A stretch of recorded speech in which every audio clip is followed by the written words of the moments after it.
Icône de la culture populaire et phénomène de l'édition mondiale, Dracula est un personnage qui a traversé les époques et qui a connu 1000 interprétations au cinéma, en bande dessinée et en littérature. Aujourd'hui, nous allons nous pencher sur ces adaptations en comics et nous allons même aller un peu du côté de la bande dessinée pour vous proposer, bien entendu, de découvrir ce personnage à travers certaines œuvres cultes que vous pouvez vous procurer et qui pourront alimenter votre soif de Dracula et pouvoir évidemment plonger dans ces univers. Dracula a été créé en 1897 par Bram Stoker et comme je l'ai dit, il a été adapté au cinéma dans des films de Bela Lugosi, mais également dans des films récents. On pense bien entendu au Dracula de Coppola, mais également à des films comme Le Dernier Voyage de Déméter, sorti récemment, Reinfeld ou Nosferatu, puisque Nosferatu c'est Dracula mais sans le nom Dracula.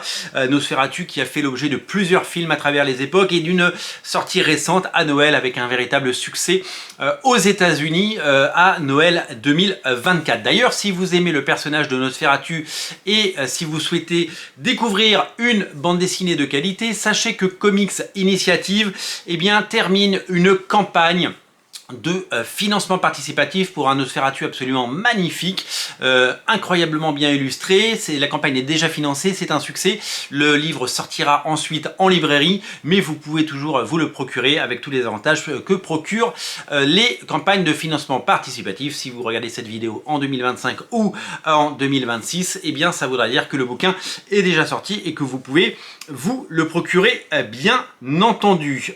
Luc Besson, vous le savez, le réalisateur de Léon et Nikita, travaille sur une adaptation qui a déjà été tournée, qui sortira cette année de Dracula, et un autre film a été annoncé.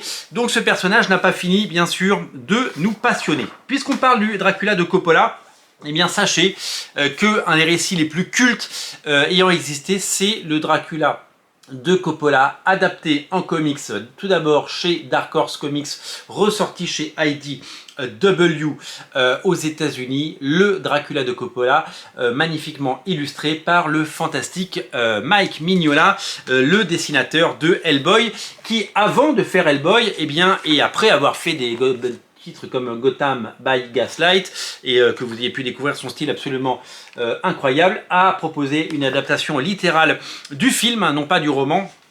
C'est une adaptation dans le style de Mignola avec donc les couleurs de l'époque et bien sûr toute la magie du trait et tous les ingrédients qui feront plus tard le succès de Hellboy. Vraiment, je vous invite à découvrir cette édition superbe en couleurs, absolument incroyable. Si vous êtes fan de Mignola et si vous aimez ces univers-là, si vous avez apprécié le film de Coppola à l'époque, un film qui mérite d'être redécouvert et qui mérite d'être revu, un formidable succès à l'époque et qui continue d'alimenter la passion de tous les gens qui s'intéressent de près ou de loin à l'œuvre de Bram Stoker.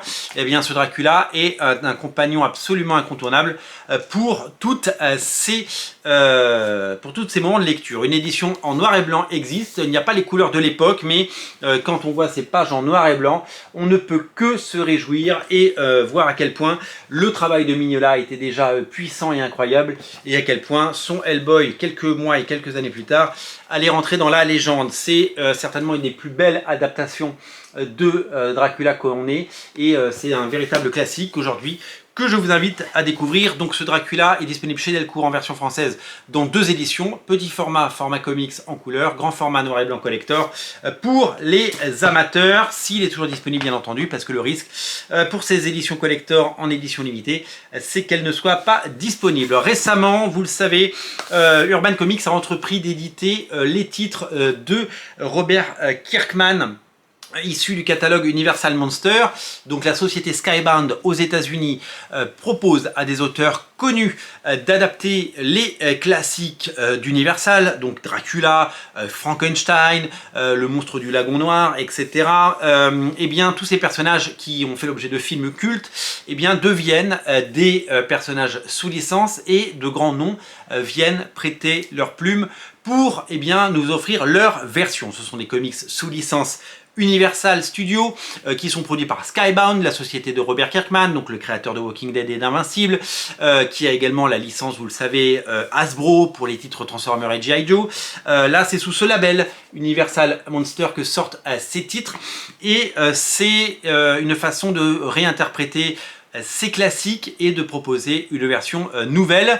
En France, c'est Urban Comics dans la grande collection Urban qui a remporté le pompon, et c'est eux qui éditent ces comics, et c'est eux qui nous proposent ces adaptations. Plusieurs vont sortir, il y aura Frankenstein en 2025, et ça risque évidemment de vous séduire. La particularité de ce récit, c'est qu'il est scénarisé par quelqu'un que vous connaissez, c'est James Tynion Ford. James Tynion Ford, c'est le scénariste de Nice House on the Lake, de Something is Killing the Children, et c'est avec le dessinateur Martin Simmons, avec qui il a fait Department of Truth, qu'il a décidé de faire cette adaptation que certains ont jugée très classique, puisque ce n'est pas une révolution, mais c'est une adaptation très classique de Dracula, ce qui en fait un magnifique objet, un magnifique livre.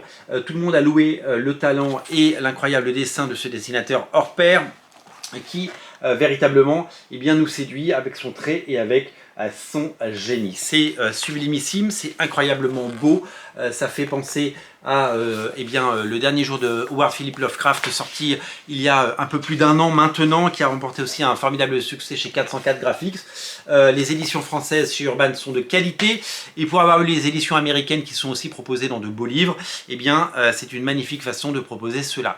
Donc ça, c'est vraiment une lecture à faire en complément de la lecture du roman, et en complément de tout ce que vous avez pu lire ou découvrir à travers les années. Du côté de chez Marvel, on n'est pas en reste, puisque dans les années 70, Marvel a fait sa propre version de Dracula dans un comics édité en 3 omnibus chez Panini Comics, donc l'intégralité des épisodes sont dispo, puisque Marvel n'a pas toujours édité que du super-héros. Ils ont fait des comics d'horreur, ils ont fait des westerns, ils ont fait de la romance, ils ont fait tout type de comics, des comics sous licence. Là, on est sur une adaptation très libre du Dracula, qui devient un héros récurrent d'une série continue, qui s'appelle donc Tomb of Dracula, le tombeau de Dracula. C'est scénarisé et mis en scène par un scénariste maison culte, Marv Wolfman, et dessiné par une légende qui s'appelle Gene Colan. Gene Colan, avec son style élégant et magnifique, qui a dessiné des dizaines et des dizaines d'épisodes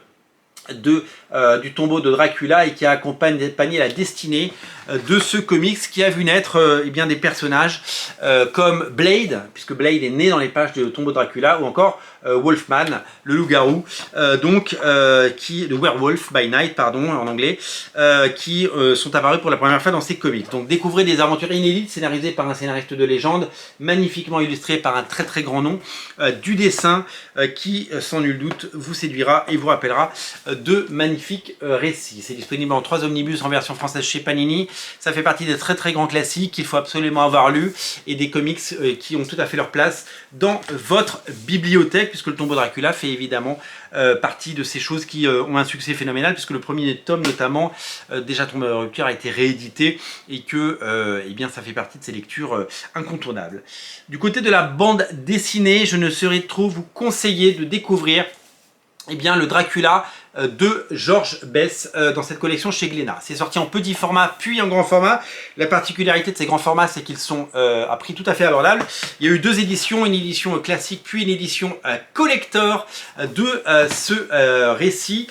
George Bess, dessinateur fabuleux, qui a dessiné et mis en scène l'histoire et le roman original dans un bouquin absolument dantesque et incroyablement bien illustré en noir et blanc. L'édition collector et l'édition classique sont en noir et blanc. Je vous invite à prendre la grande édition, qui, je vous le dis et je vous le rappelle, à un prix tout à fait correct, et qui propose de découvrir la beauté des dessins de George Bess en grand format.